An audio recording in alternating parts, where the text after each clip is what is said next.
And we begin in Panama City Beach, Florida, where recently peanut producers from around the Southeast got together for their 2013 Southern Peanut Growers Conference.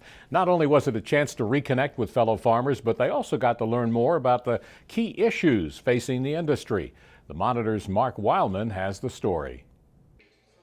Farmers who gathered this year at the Edgewater Beach Resort in Panama City Beach, Florida, had a wide range of issues to discuss. Everything from production techniques to politics was presented at the 2013 Southern Peanut Growers Conference. You know, the thing that we have to do is we have to be sustainable. We always have, and it comes in increments, sometimes small increments. But we're looking at some of the leading and new things that they can do. We've had discussion on energy sources like propane, and you know, that's something that's old that we're taking a new look at, and looking at solar generation of electricity.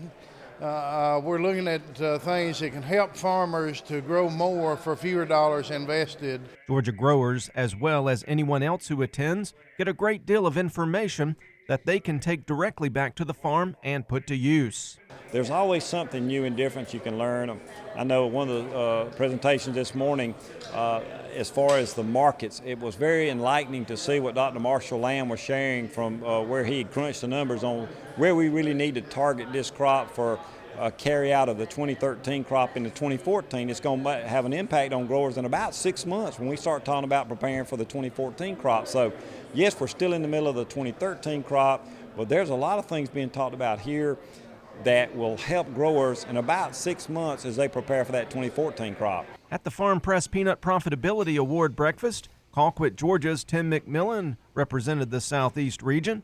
The last 4 or 5 years has been my most profitable years. I went through the 80s and the 90s where basically we didn't get a price increase in all those years.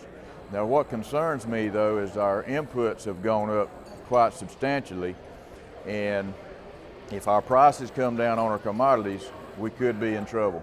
Last year was a banner year for producers. Large yields and good prices made it a joy for farmers. But this year, farmers are battling through extremely wet weather. We've had too much water almost all spring. I've been wet from ever since February and had problems getting in the field.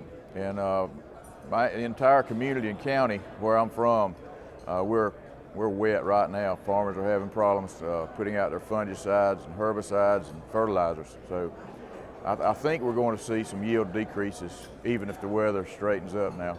Another important factor in farming has nothing to do with the weather or what variety a farmer chooses, but it is what happens in Washington, and specifically the Farm Bill. U.S. Representative Mike Conaway of Texas spoke to the group about how things are progressing in Washington.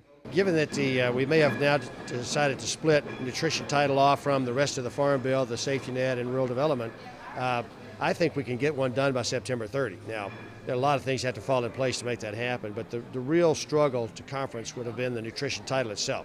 We were pretty far apart, even at the 20 and 4 numbers that the Senate had 4, we had 20.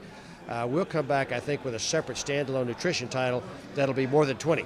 The theme of this year's conference may be making sustainability work.